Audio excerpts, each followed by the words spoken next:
Dito po sa DSWD Field Office 5, meron po tayong 3 residential care facilities. DSWD Haven for Women and Girls is a residential care facility providing services to women and girls, victim survivors of gender-based violence.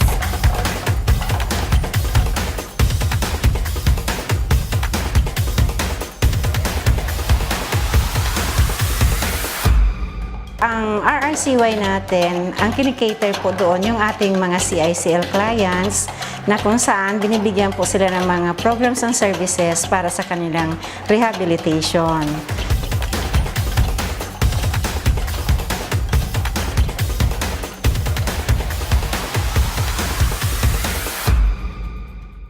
Ang Reception Study Center for Children ay isang residential care facility para sa mga bata na inabandon na inabuso at na-neglect ng kanilang pamilya.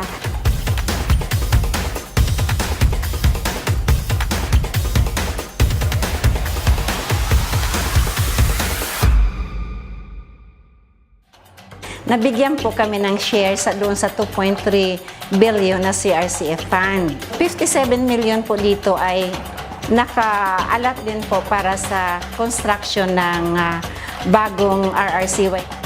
Sa RECC po, natapos na po yung kanilang repairs. May ongoing pa po tayo sa Haven for Women and Girls at saka yung isa po, yung sa RRCY na ang plano po ay ita-transfer yung funds sa DPWH.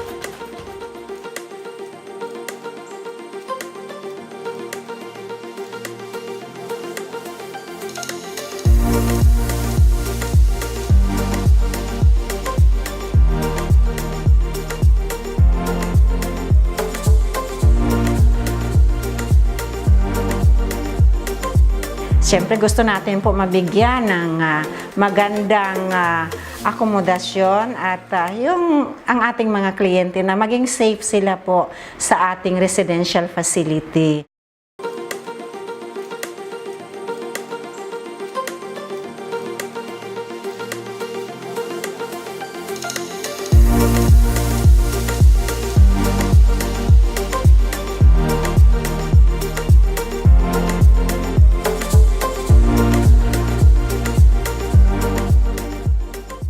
With the help of the augmentation from CRCF funds, we have additional facility.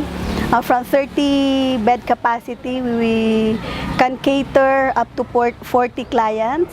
We have additional 1 bedroom for 10 residents.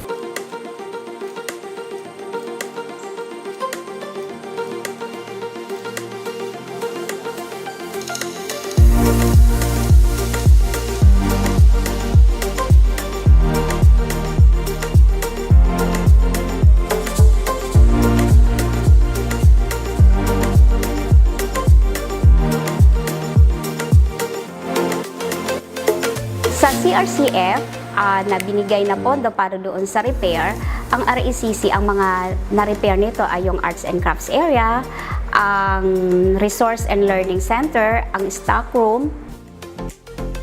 But beyond these facilities, I am deeply honored to work with the most dedicated team of professionals who provide 24/7 assistance and utmost care to our residents.